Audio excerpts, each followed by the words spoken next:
आबे में लगती ने मन में झलकती सौने निहारती अंबा आवे गोगती आज चौक में खम्मा करू रे मारी अंबा।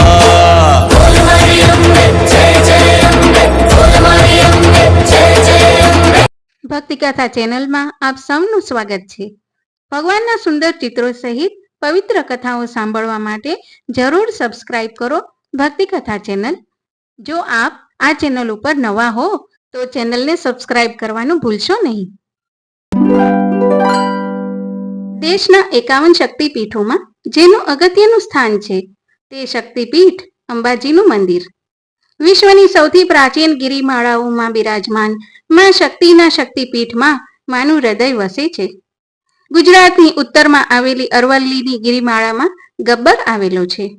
આ શક્તિપીઠનું મૂળ સ્થાનક ગબ્બર છે, જેને આરાસુરનું શિખર તરીકે ઓળખવામાં આવે છે। ભગવતી જગદંબાએ અહીં આરાસુરનો સંહાર કર્યો હતો। આરાસુર ઉપરાંત માએ મહિષાસુર, ધૂમ્રલોચન અને શુંભ નિશુંભનો પણ નાશ કર્યો હતો। અહીં અખંડ ઘીનો દીવો આજે પણ સતત પ્રગટે છે। આ મંદિરનો વિસ્તાર ચાચર ચોકના નામથી પણ ઓળખાય છે। દર વર્ષે લાખો ભક્તો માં અંબાના દર્શન કરવા માટે અંબાજી આવે છે, જેમાં ભાદરવી પૂનમ નિમિત્તે માં અંબાના દર્શન કરવાનું વિશેષ મહત્વ છે। ઈસવીસન 1841માં શરૂ થયેલી પગપાળા યાત્રા સંઘની પરંપરા આજે પણ યથાવત છે। અંબાજીમાં પૂનમના સમયે લાખોની સંખ્યામાં યાત્રિકો માતાના દર્શન કરી ધન્યતા અનુભવે છે। ચાલો આજે આપણે જાણીએ અંબાજીનું સ્થાનક વિશે। સતી પાર્વતીના હૃદયનો હિસ્સો જ્યાં પડ્યો હતો એ સ્થાન એટલે કે આરાસુર સ્થાન। ભાગવત કથા મુજબ હિમાલયના રાજા દક્ષ પ્રજાપતિએ બૃહસ્પતિક નામના યજ્ઞમાં બધા દેવોને આમંત્રણ આપ્યું, પણ જમાઈ ભગવાન શિવને આમંત્રણ ન આપ્યું। તેમ છતાં સતી પાર્વતી પિતાના ઘરે પહોંચી ગયા। એ વખતે રાજા દક્ષે શિવજી વિશે અપમાનજનક શબ્દો ઉચ્ચારતા પાર્વતીજી યજ્ઞકુંડમાં કૂદી પડ્યા। શિવજીએ પાર્વતીજીના દેહને ખભા પર મૂકી તાંડવ નૃત્ય કર્યું। શિવના ક્રોધથી સમગ્ર સૃષ્ટિ ભયભીત થતા ભગવાન વિષ્ણુએ ચક્ર વડે સતીના દેહના ટુકડા કર્યા। એ વખતે જ્યાં જ્યાં સતીના દેહના ટુકડા પડ્યા એ દરેક સ્થાનો શક્તિપીઠ તરીકે ઓળખાયા।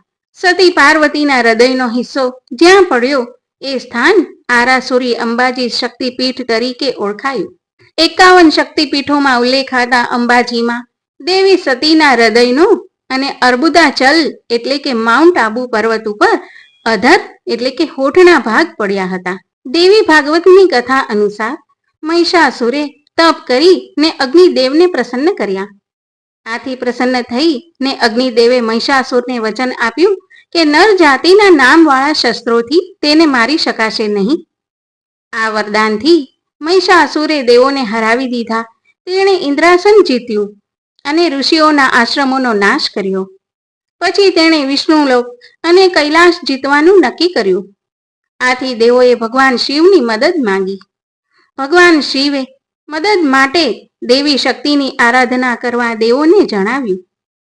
દેવોએ શક્તિ દેવીની આરાધના કરતા આદ્ય શક્તિ પ્રગટ થયા અને તેમણે મહિષાસુરનો નાશ કર્યો। આથી દેવી મહિષાસુર મર્દિની તરીકે ઓળખાયા।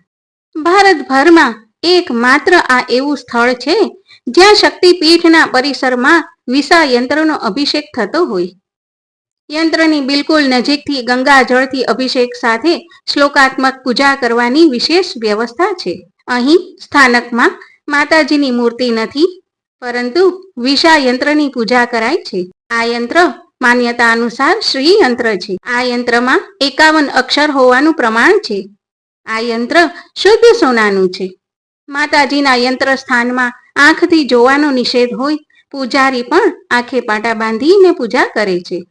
ગોખમાં એવી રીતે વસ્ત્રાલંકારો તથા આભૂષણોનો શણગાર કરાય છે કે દર્શન કરનારને સવાર, બપોર અને સાંજે માતાજી જાણે વાઘ ઉપર બેઠા હોય તેવા દર્શન થાય છે। ભારતીય પંચાંગ મુજબ ભાદરવા બાદ આસો મહિનો આવે છે, જેમાં માં આદ્ય શક્તિની આરાધના માટે 9 દિવસનું નવરાત્રિ થાય છે।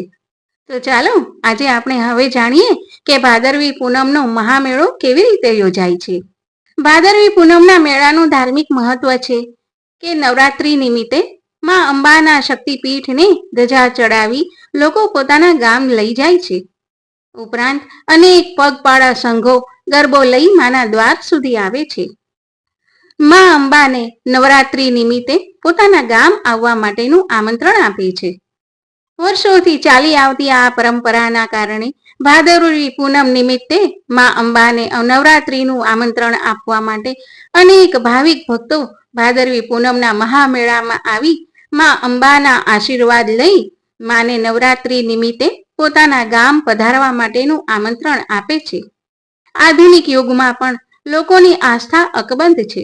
દર વર્ષે યોજાતા ભાદરવી પૂનમના મેળામાં લાખોની સંખ્યામાં માઈ ભક્તો અંબાના દર્શન કરી નવરાત્રી નિમિત્તે પોતાના ગામ પધારવા માને આમંત્રણ આપે છે. આજે પણ જ્યારે ભાદરવી પૂનમનો મેળો યોજાય છે ત્યારે ગુજરાત જ નહીં પરંતુ અન્ય રાજ્યોમાંથી પણ લોકો પગપાળા આવી માં અંબાના દર્શન કરે છે. પોતાની જે પણ મનોકામના છે તેને આગળ મૂકે છે અને તે પૂર્ણ થતાં જ લોકો કઠિન પદયાત્રા કરી માં અંબાના દર્શન કરી ધન્યતા અનુભવે છે.